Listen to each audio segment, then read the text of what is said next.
Hello, everyone. Hello, and welcome to 2025 and the first edition of the Everyday Athlete Podcast Network of the new year, and the first edition of Running Tales with me, Craig Lewis. I'm really pleased to join you today.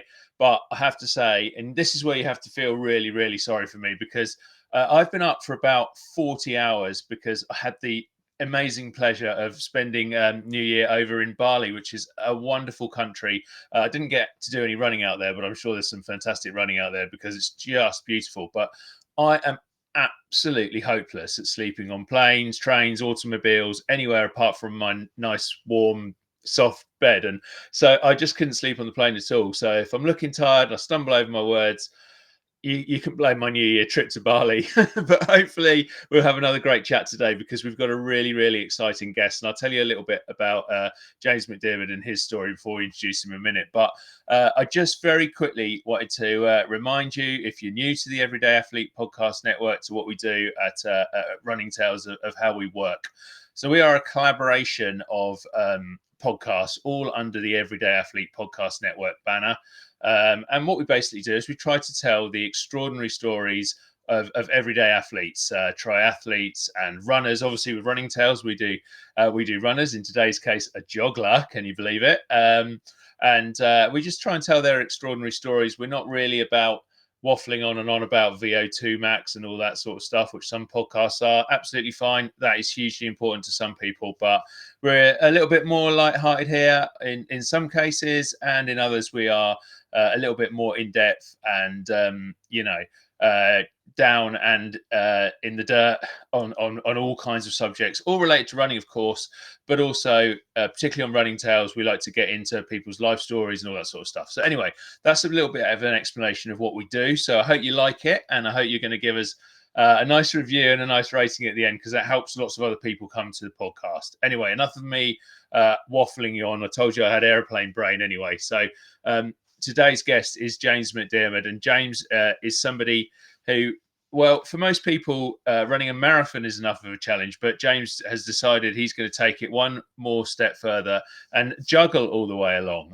This is despite the fact that initially he wasn't a runner at all, and it was the kind of entertainment side of things that was first and foremost in everything he did. But these days, running is central to his life, and he loves it. So let's get James forward and let's find out a little bit more about his running tale and his running journey. Hi, Greg. Thanks for having me. James, thank you very much for joining us. So I don't think, if I'm correct, that the running came first. So tell us how you got into juggling and entertainment in the first place, and then perhaps we'll go on and find out how that became running down the line. Sure. So I've been a juggler for about 10, 12 years now. I learned it back in uni. It was a project of mine just to kind of engage the brain cells, challenge myself to try something a little bit new. And I had a friend who could do it, and I figured if I'm going to learn, I may as well learn something that he does, because may as well have an expert in my corner. And I found it quite easily. It was really good fun, and from there, the juggling expanded out into a whole variety of sideshow entertainment. So I actually ended up doing magic shows, circus workshops, stilt walking, balloon modeling, and that kind of actually became my life. I ended up doing a family entertainment business. Oh well, that sounds pretty cool and pretty different from what most people do at the end of a university life. And obviously, I'm guessing while you're doing that, you've become a full-on expert at juggling and at the entertainment business. How did that transform into doing it at full pelt while you're running around? So I wouldn't say an expert, but there's always something new to learn. I very much enjoy what I do. My mum worked in a nursery. My dad works in a high school. So we've always been a very family-friendly, child-friendly orientated family. And that kind of helps span the whole business. So doing local birthday parties in the village. I'm initially from up in the Highlands of Scotland, a place called Drumnadrocket, right on the shores of Loch Ness. And my dad would go out running out quite often. It's something I never really thought I'd be into. I've never been very athletic. I've never been very into sports in general. But I was watching the weight fall off him. He seemed to be really having a great time, boosting his mental health. And he was just looking fitter. And I thought, genetically, if he can do that, then surely I should be able to give it a try. And I did. Yeah. I did the treadmill at my local gym, hated it, absolutely hated it. Could not stand being on the treadmill. I was looking at just a blank brick wall, and I finally worked up the courage to get outside and try running in the wild, as it will be. And yeah, loved it. I haven't looked back. So your initial running was just running like most of us mere mortals do, without throwing any balls up in the air at the same time, and you found enough enjoyment in that to get into it straight away. Yeah, very much so. So I was running for probably 4 or 5 years before I decided to do juggling. I'd been aware of it from my time juggling. I knew it was a recognized sort of sport, if you will, and something that I always thought, oh, that'd be really fun just as a novelty to try.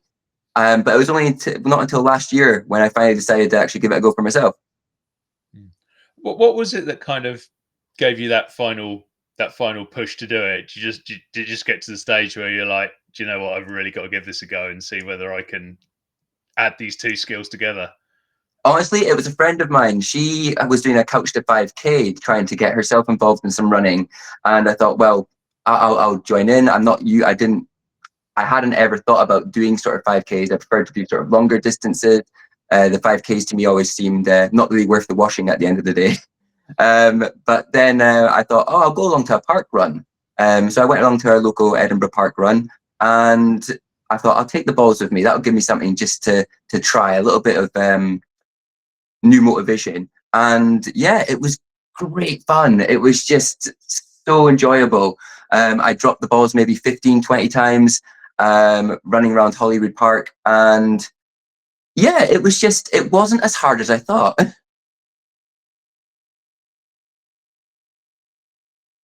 Oh, I don't know if I've frozen out there, Craig. Seems like he may have been frozen out there. He was having problems with his laptop earlier today. So I'll pick up the baton. I bored him into a stupor there. He did say he had airplane brain, so maybe he's still recovering in that scenario. One of the things that we had talked about in the green room was this idea of running and jogging with just balls at the time, currently.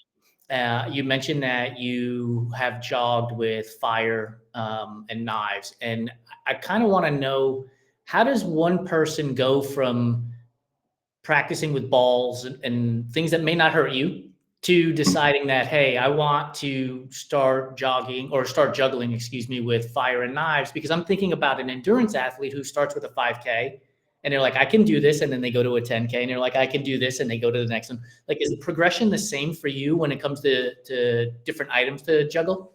It's exactly the same. It's small steps, one foot in front of the other. So I started with scarves, nice light silken scarves that you can throw up. They come down nice and slow, and then moved on to balls. Moved from balls to rings to clubs or battens, and then finally, once I was competent in those, moved on to things like juggling knives and slightly more dangerous props like fire. I have a whole arsenal of varying weapons that I throw around now in my professional life. But yeah, it's exactly like when I start safe, then move into the distances that will hurt. So when it comes to like running, there are, things that we question ourselves about, like, can I do this particular distance or maybe this particular event, like a backyard ultra? Are there items that you're thinking about juggling that you're like, I need to pause a minute and figure out if this is something I can actually do? Like, are you looking at things sort of like the holy grail of things to juggle?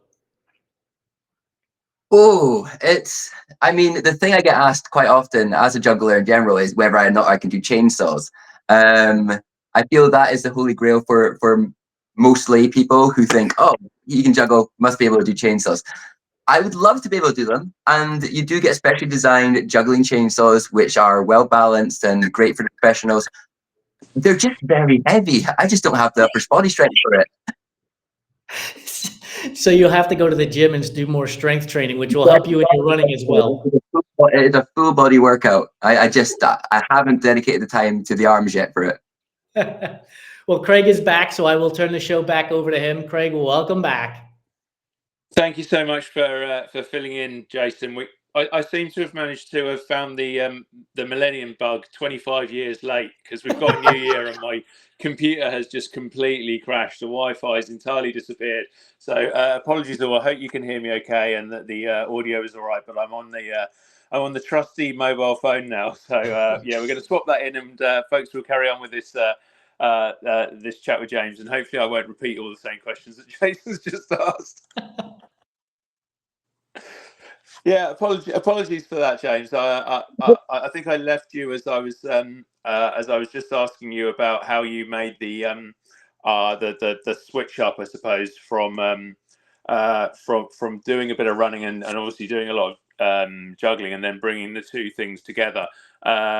And I know you were launching into an answer about that, and probably everybody else heard it, but unfortunately I didn't. But I know that one of the big things that helped you along that route was parkrun, and that was the first place where you brought that skill into being. So hopefully you haven't already said that story, but if you could tell people that now. So yeah, I started off by doing my local park run in Edinburgh, and it was just such a good feeling. It was really nice. It meant I wasn't focusing too much on my speed. It meant I could just take a step back and really enjoy the run, focusing on something else, but still doing something that I was comfortable with. It was taking two different aspects of my life and merging them together into something completely new. And it was great. And I really enjoyed it. I got around the park run, I ran home, and I thought there must be a community for this. And I hopped on Facebook, and sure enough, there is a juggling community. Since then, so that was just about a year and a half ago now, that I first took my juggling adventure. And since then, 90% I'd say of my runs have been juggling. And I found a great community. There's actually about 780 something jugglers worldwide across 32 different nationalities. Oh wow! So there's a lot more people doing this than perhaps we're aware of. But I'm interested as to whether you, on that first part run, how you found it. It's obviously two things that you were reasonably proficient in. But what was it like when you put the two together and actually started to run around that part run and face all the normal things we do? You know, you're probably happily doing lots of tricks when you're juggling, but you might not be having to run round people and so on. Absolutely. So one of the most important things I say for anyone who considers who can juggle or who can run and is thinking about doing this is becoming competent in something called looking through the pattern, which is being able to look through the balls. Because obviously that is absolutely key to being able to maneuver. If you're busy focusing on the juggling balls, you're just going to see juggling balls and nothing else. And that way you're going to collide with absolutely everyone and everything in your way. Yeah.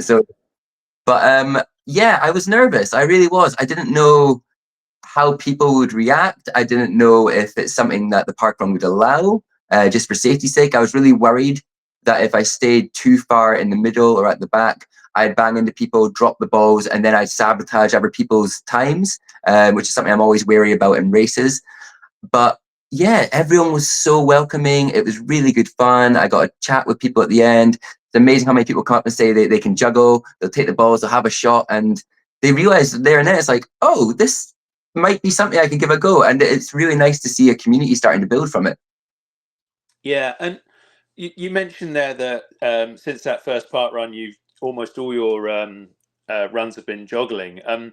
So I suppose the question is, what made it for you better than just inverted commas normal running? Sure. In running, I felt I was getting quite competent in the world of being a runner. I was upping my distances. I was trying to improve my speed.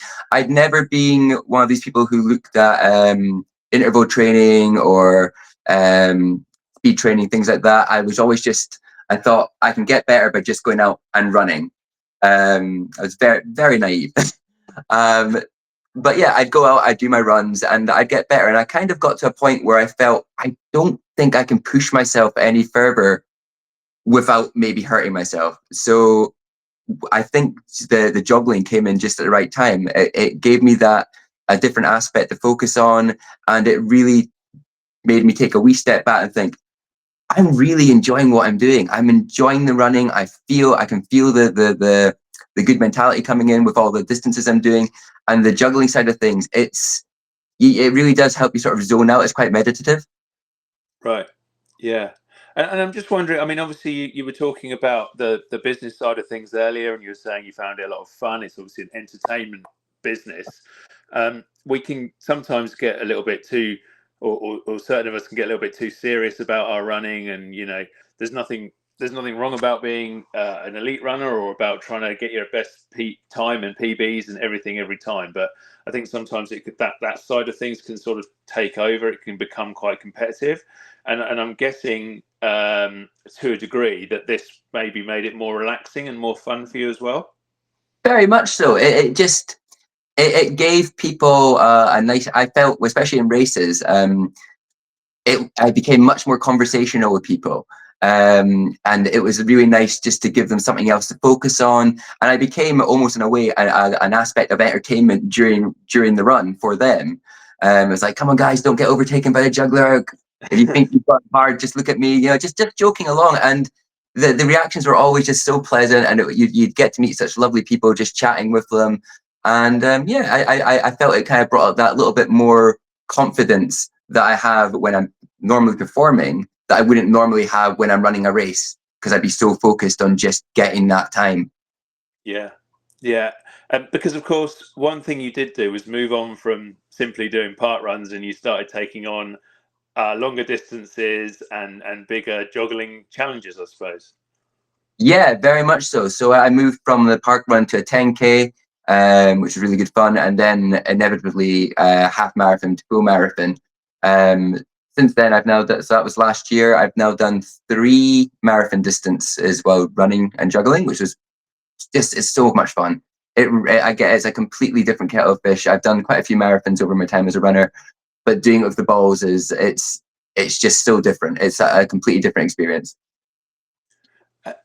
One thing, I mean, you're talking there about chatting to people and so on, and warning them that the joggler's coming and all that sort of thing. But you're doing some pretty good times here. I think your marathon PB with the balls, as it were, is what, 3:19, and you're even hoping to break sub 3 while joggling, which is something that many of us could only dream of without juggling along the way.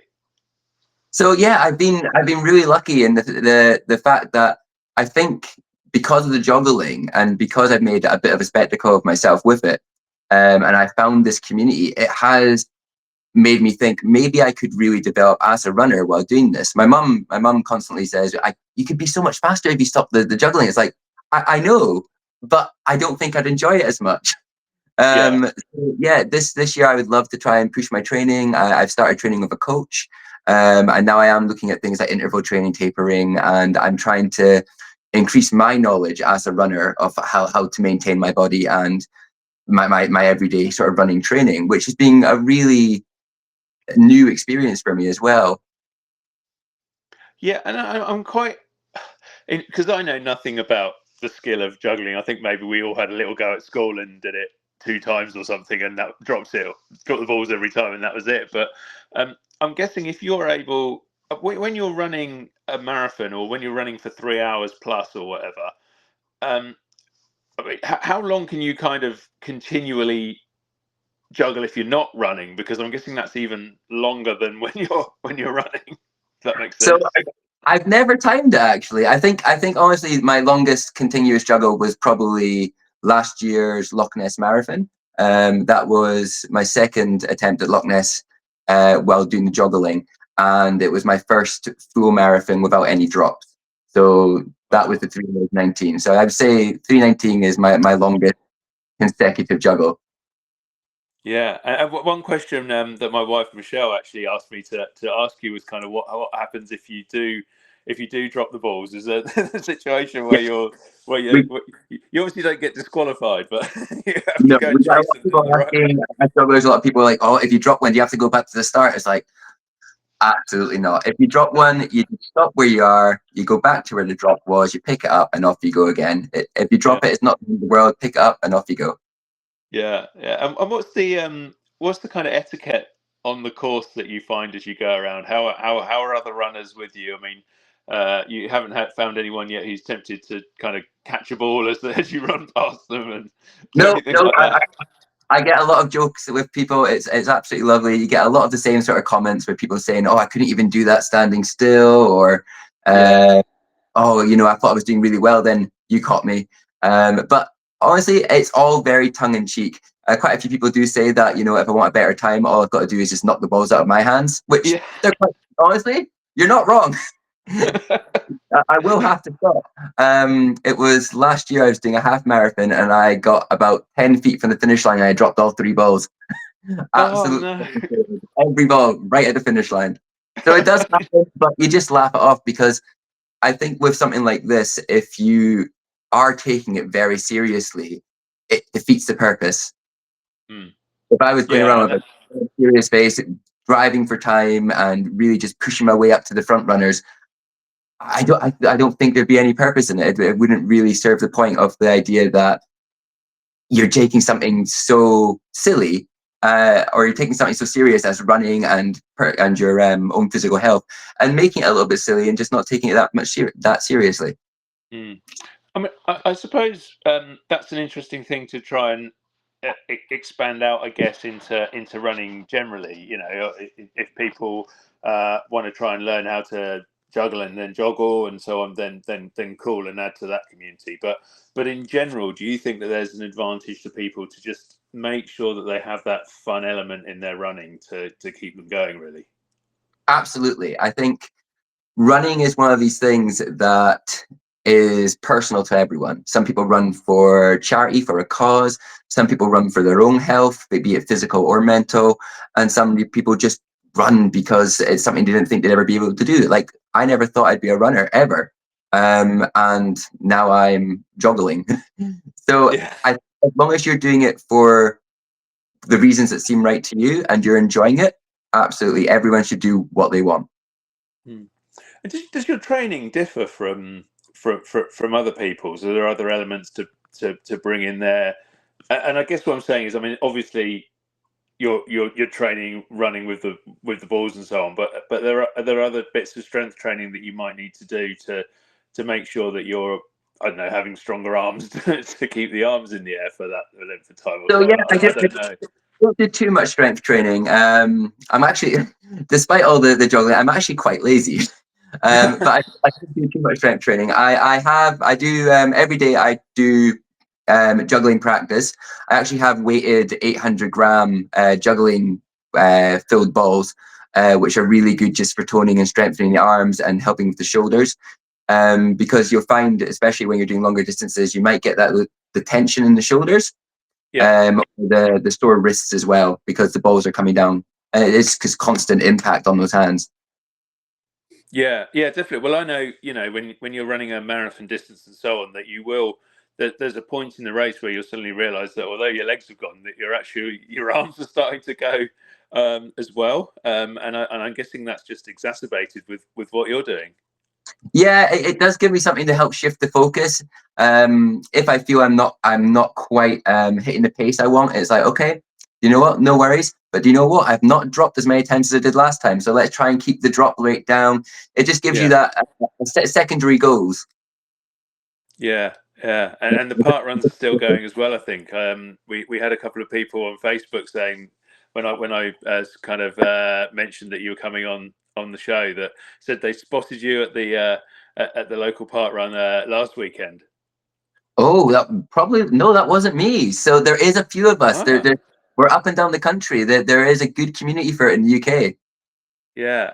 Actually, that's something else I wanted to ask you about, the whole joggling community, because I think you mentioned earlier that it's quite a close community, and that I don't know, do you give yourselves hints and tips and so on to help each other reach better times and so on? So very much, it's there's a little bit of it's very much a very supportive community. Everyone's wanting to see the sort of sport grow. And again, I think everyone's in it for the right reasons. There's a few people who were jugglers first, like myself, who then became runners, and there's some people who were runners who then became jugglers. And it's just amazing the speed differences for between everyone. The gentleman who's held the world record for a marathon distance is a man named Mikhail Kapral, and he has the marathon distance at 2 hours and 50. Right. who's Yeah. obscenely fast juggling 3 balls. But there's another gentleman who's juggled every single day for something like 3,000 days in a row. So everyone's just doing it for their absolute own reasons. It's a very bizarre and niche sport, but that doesn't make it weird. I think I'm probably not saying it right. I'm rambling a wee bit, so I do apologize. No, I think that makes sense. You know, It's a very unique thing, but it is one of these things that I feel anyone can try and anyone can get involved with. Do you feel that there's a perception sometimes that with something like joggling, it's what people might think of as, oh, they must be going for some sort of Guinness World Record or something like that, because that's not actually the case. But I wonder if that is an incorrect preconception. You get asked it a lot when you're out doing a juggle. It's like, oh, are you going for a record? It's like, absolutely not. Not of the current record the way it is. There's no way I'm hitting that speed. I'd like to keep my legs intact. But yeah, it's one of these things that people think, oh, he's doing something very odd, so it must be for a reason. Unfortunately, not. It's just because I enjoy it. Yeah. What I really want to see now is kind of like a joggling running club where we can get 5 or 6 or 10 or 20 of you out in one group, going for a chatty run or something around the block. I think that would be quite exciting. The 4 of us did a half marathon just back in November. We went to a half just outside of Glasgow, and it was so much fun. There's the 4 of us all scattered along the course, and another Edinburgh juggler actually did his first 4-ball half marathon, which is crazy because it's such a different pattern to what you'd be running with juggling and with 3 balls. So I mean, I think I knew this, but obviously we haven't told people really, unless I missed it when I popped off. But you are joggling with 3 balls, aren't you? And what's the kind of difference between 3 or 4, or do people ever do it with more than that? They do, yeah. So there's a 5-ball record. There's a 4-ball record. 3-ball tends to be your perfect sort of number. I enjoy 3 balls a lot. In fact, I've got some here if you don't mind. Yeah, so definitely. with 3 balls, this is called your cascade, and it's your basic juggling pattern where the balls go in a sort of figure 8 motion out the way, almost like a fountain. Each ball is going up and out and up and out. So that's your cascade, and believe it or not, that falls into your running gait really naturally. Right. So as long as you're not trying to show off and do anything too elaborate and tricks, it will fall really at a very even bounce, and the balls will just keep going as long as you're there to catch them. Yeah, and I'm just thinking there, like, again, I'm talking about, you know, when your legs are getting tired towards the end of a race, you trying to distract yourself or whatever. Well, you've got a natural distraction there already as part of what you're doing. Yeah, it's great, especially in a race. You obviously get the crowds, the support. When you run past juggling, the love you feel is just incredible, and it does carry you through. Honestly, I would only if for some reason I couldn't juggle, I would just make sure I'm always juggling past a crowd, because they just really do pull you through it, and they really do show massive support when they see you coming up a hill or around the corner and you're juggling. It's like, look at the jugglers! Like, I'm so sorry to everyone else around me. Yeah, they start to, or maybe they think they can. They're running the exact same distance, guys. Show some love, please. Like, yeah, I'm just wondering whether they could maybe jump in your slipstream and enjoy some of the louder cheers and stuff as they go by.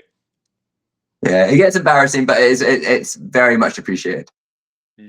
And just rewinding, because I took us slightly off course, but between the difference between what you were showing there with the 3 balls and what happens when you add the extra balls into the equation. So with the 3 balls, each ball will rotate in that pattern from left hand to right hand and right hand to left hand.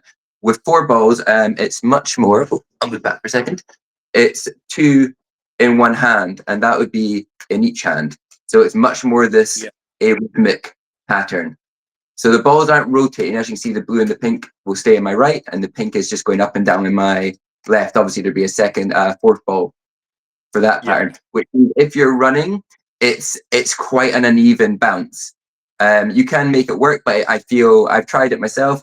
I have to take smaller steps. It doesn't feel natural to me. But Scott, the other Edinburgh juggler, did a fantastic half marathon with the 4 balls quite recently. And as you said, some people even throw a fifth in there as well. Yeah. The 5th ball is actually the exact same pattern as the 3. So all the balls are going up the way, but it has to be higher because the balls they come down much faster. So you're much more looking up, which I can't do while running because I just cannot see the other side. Yeah, maybe that's another aim for 2025 to see if you Yeah, can I master think that I'll one as well. definitely give it a go this year. I feel probably a park run. I'll be starting way at the back. Yeah, That will not be a easy day. And looking at the races you've done so far, you mentioned you've done Loch Ness twice. What's the other marathon you've done? It was Edinburgh, Just Edinburgh. EMF. Yeah, I've done Edinburgh, just with my feet. But, Yeah. yeah. Did you enjoy it? I did, yeah. No, I think Edinburgh's a lovely marathon, particularly the start. The crowds there are It's amazing. fantastic. There's obviously that long bit in the middle where they're kind of out and back, Yeah. which is a bit harder to get through that bit. But overall, no, lovely. I mean, it's just a lovely city anyway, isn't it, Edinburgh? No, it's a cracking race. I've signed up again this year, so looking forward to it. In fact, last year there was three jugglers who took part in it, and it was great. We were all we sort of had 13-minute spaces between our finishing times, so it was. Yeah. I think that was the most. Only 3, but that was the most documented jugglers at a marathon.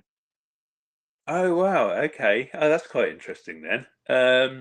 And do you kind of get quite competitive between yourself, like first juggler? Personally, I do. Yeah. I like to have that little bit of extra drive because it's something I never thought I'd be doing, and I think having that friendly competition, just that idea that, you know what, I'm going to try and catch him, gives me that extra burst of speed, and again, something else to focus on.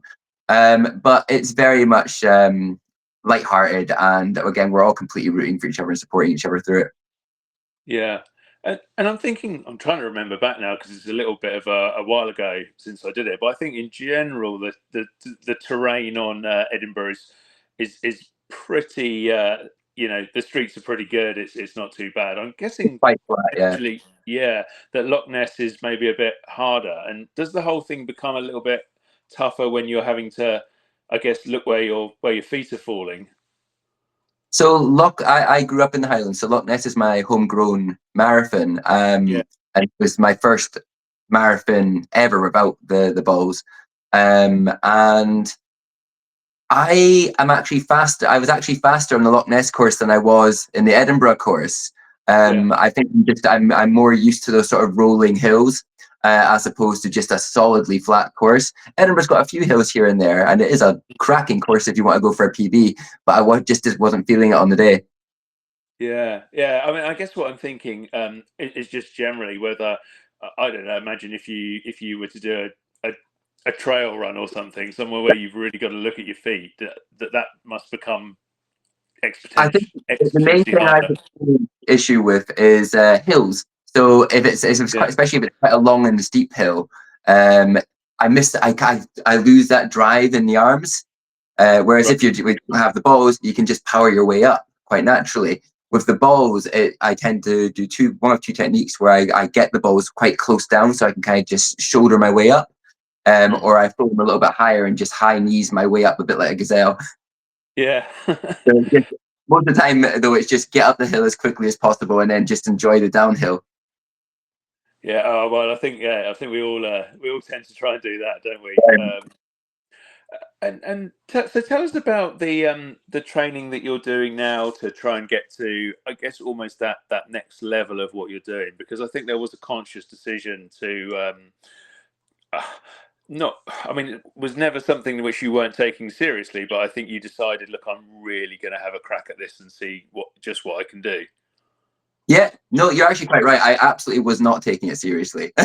I'm still not, but I'm trying to be better. I'm trying to become Yeah. a bit of a well-rounded runner and understand how running makes my body work.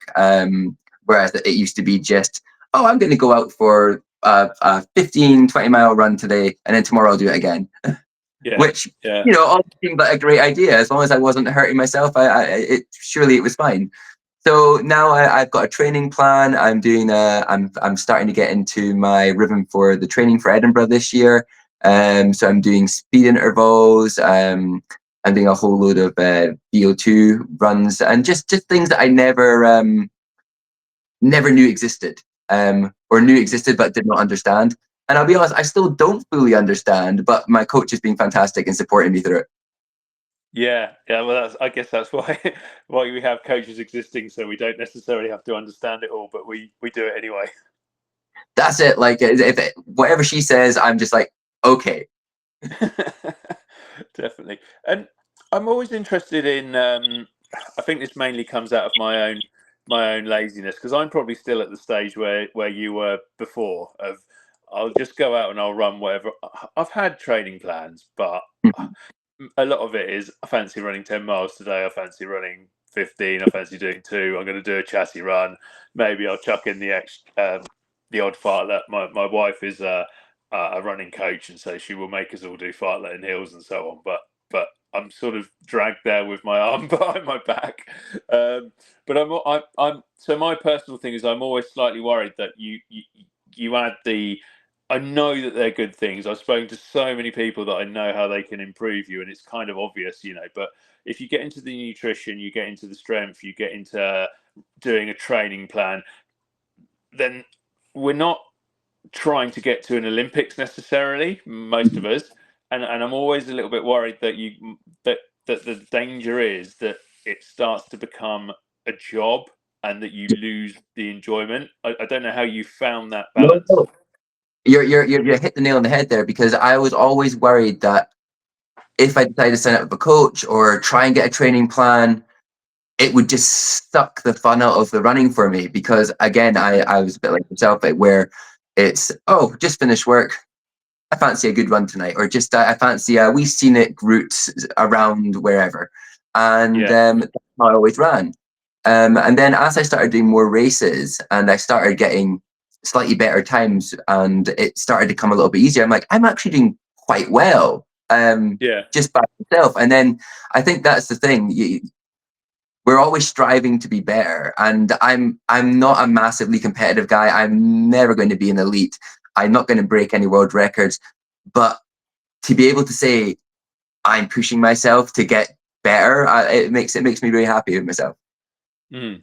And I guess that's then that sense of achievement and that sense that you know we work really hard at things, we can get quite good at them, and especially as you were saying, I think at the start that you weren't sporty at school. It wasn't particularly running wasn't something you ever saw yourself being able to do, and here you are putting in some pretty good times, getting better, and doing it while juggling at the same time.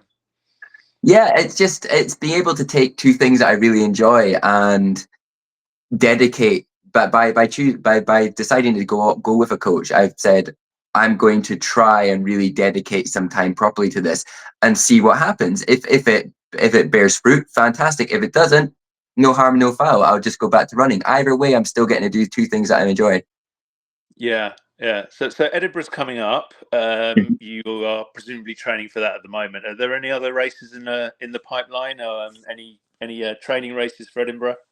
Yeah, I've got Inverness Half Marathon on the 9th of March. Again, homegrown marathon. I always let it go up. My dad is going to run it, so we always start together, and then we'll meet up at the end as well. So it's a family affair. Yeah, and what does Dad think of the joggling? Oh, he says he hates it, but he says he's also proud of me, which I'll take as a compliment. Yeah, and Yeah, are no, you able to beat him he won't despite try it. juggling? No. He decided not to do it. My dad's actually a very talented balloon modeler, actually. Like I Ah, said, when I became sort of got involved with the circus skills and things like that, it became a full sort of blown family business. So yeah, actually got the family involved. My mum sort of became a very talented glitter artist. My dad picked up balloons as a hobby, And he's always joking that maybe while I'm juggling, he should go around try and make balloon models along the course, which I feel would be incredible and so much more impressive. I think that would be absolutely brilliant. I mean, I have seen other jogglers. I don't remember ever seeing anybody do a marathon making I don't even know what balloons the and term things would with. be for a balloon modeling runner. Yeah, tell him it needs to. We need to make it happen because that would be awesome. Yeah, a The full running circus. Yeah, absolutely. Yeah, that sounds like the way forward.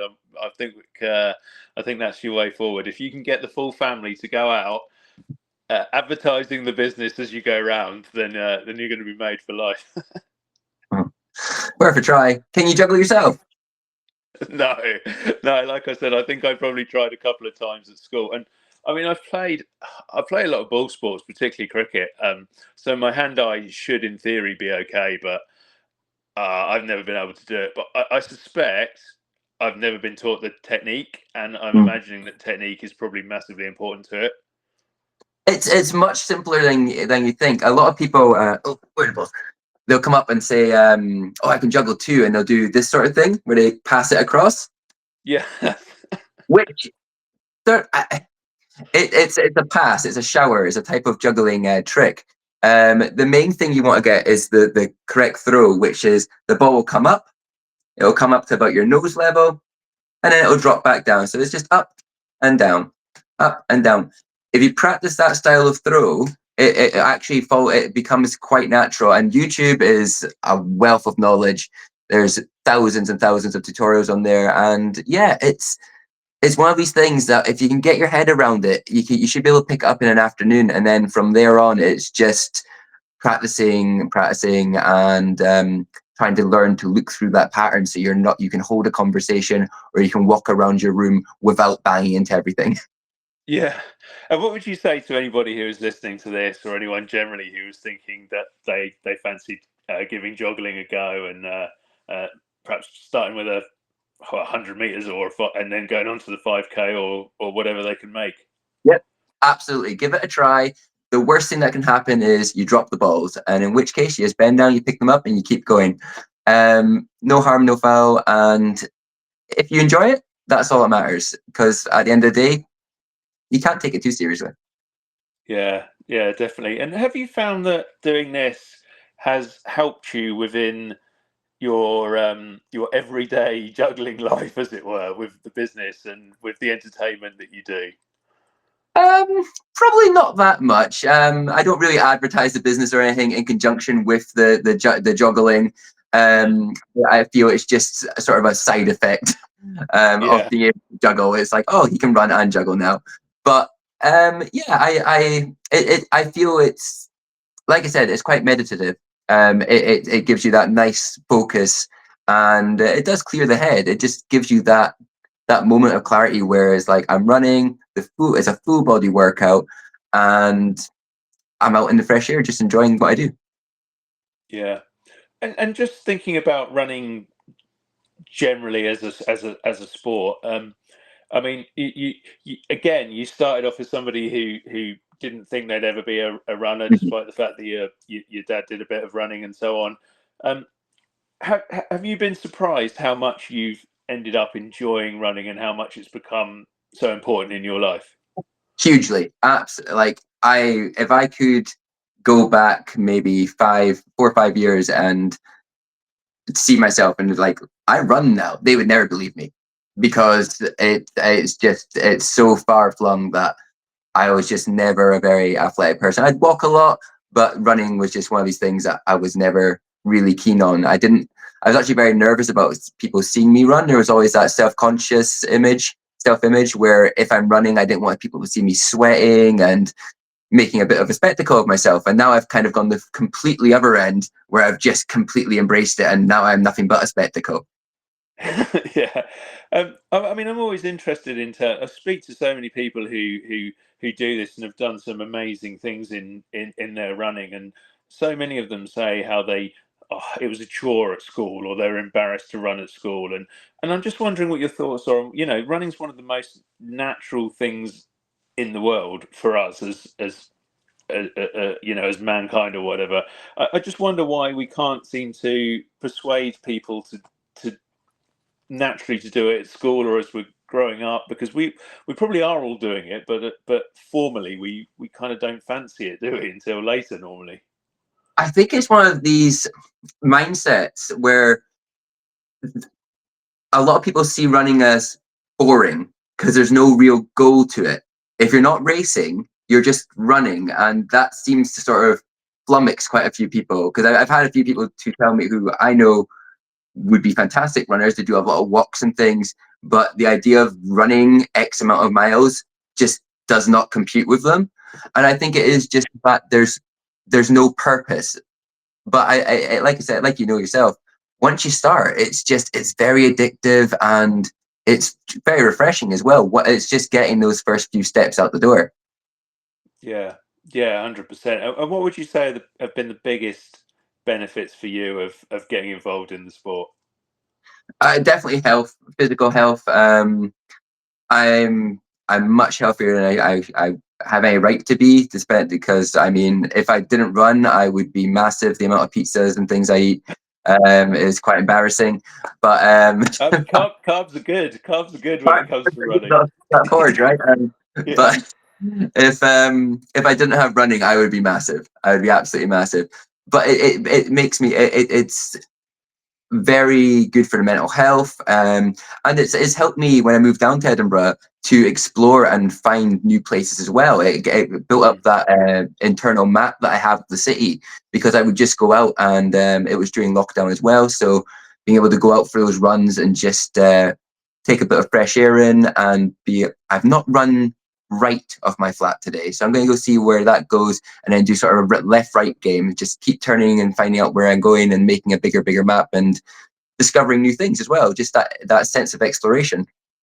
Yeah, I definitely think that running is so good for that. I mean, I've done it myself, and I've spoken to other people who will use it to discover the new area that they live in, but will also more and more be running when they're on holiday, or take part in a running tour in a new town where they're in, or we do that with park runs now, don't we? With people heading off all around the country to explore a new area, and that's become, I think, a very modern part of running, because it's away from that everything being competitive and everything being about winning a race. It's just like, well, I'm going to go here and I'm going to explore this area and find something new.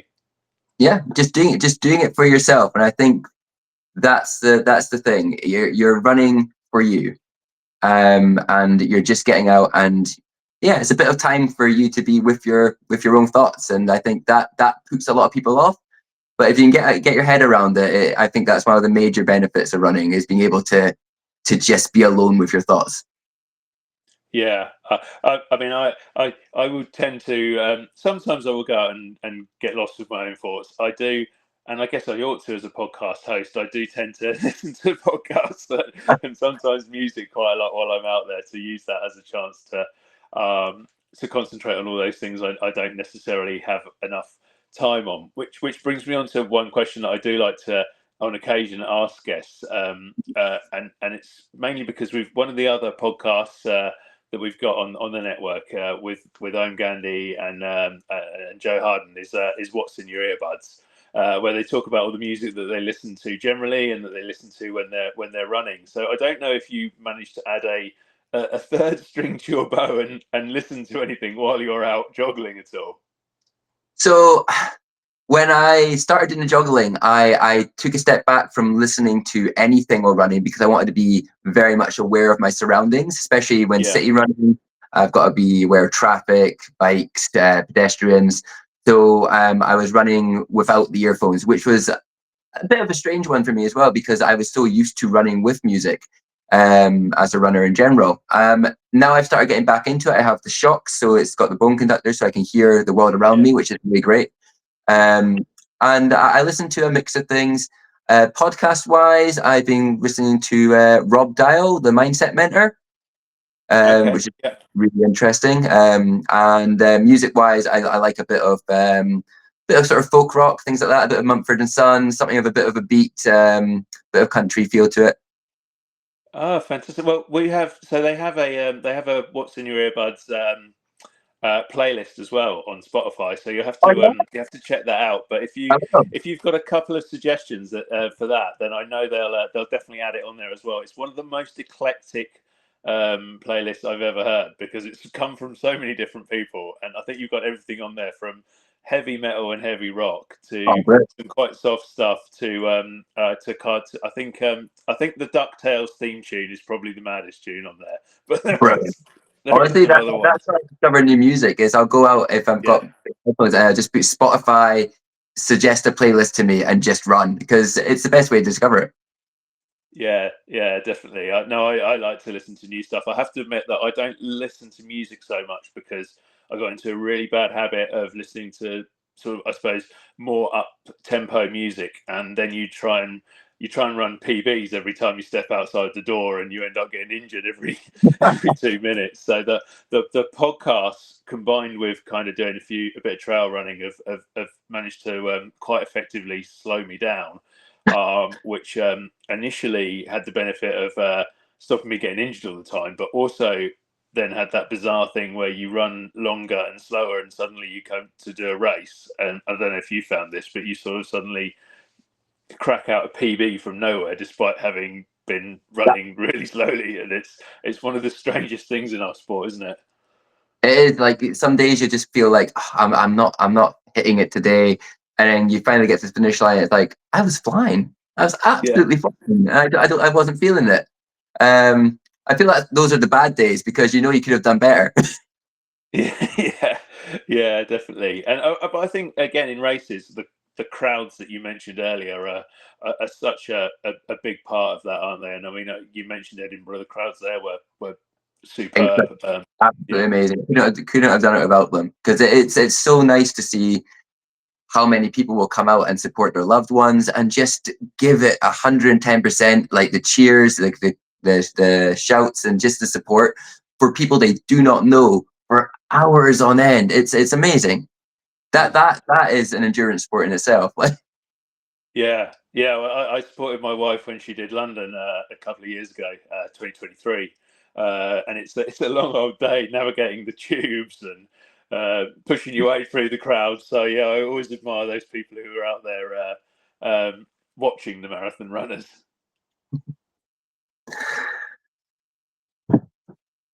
And yeah, I suppose the other thing I was gonna mention to you as well was in terms of what's around the corner. Have you ever thought about going further than the marathon, taking on the ultra distance or something like that?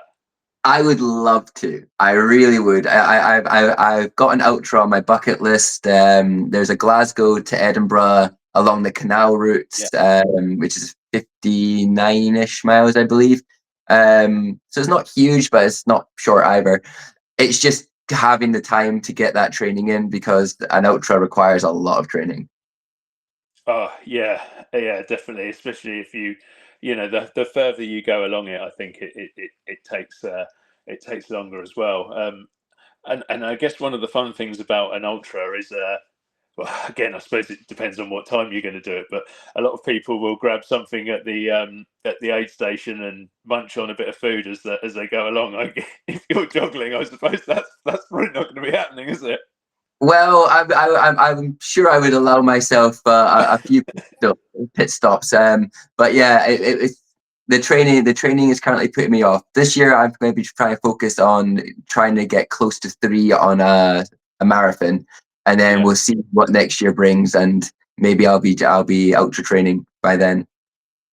Yeah, definitely. Oh well, I wish you all the very best with that, and with cracking on and having a go at that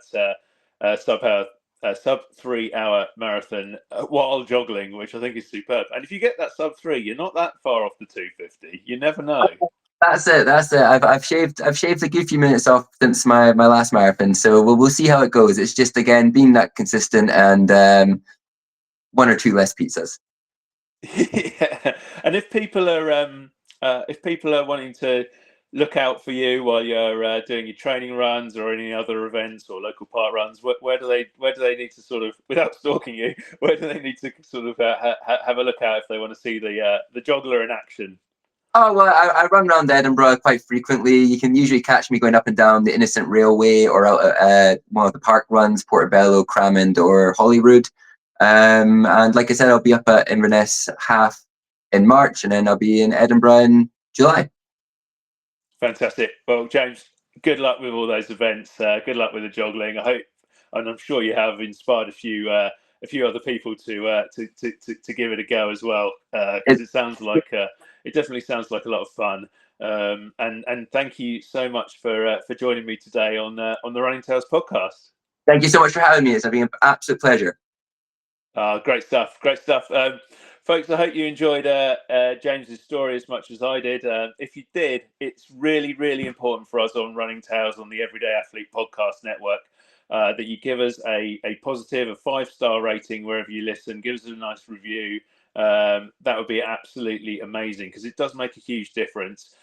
We are Running Tales, but what you need to do is find us on Spotify, on Apple, wherever you listen to podcasts, by searching for the Everyday Athlete Podcast Network. And that means that not only will you be able to listen to all the fantastic guests we have on Running Tales, but you'll also be able to check out the other podcasts on our network, which include things like What's in Your Earbuds, which I mentioned earlier, the fantastic shows that Joe Harden has, Beyond the Finish Line. That's really cool. I always love listening to the guests that Joe has.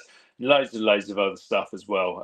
So yeah, check us out wherever we are. Give us a nice positive review, and that would be awesome. We'll be back on Running Tales in another couple of weeks. And again, thank you to James for joining us today. And I hope you enjoyed the show. Cheers, everybody.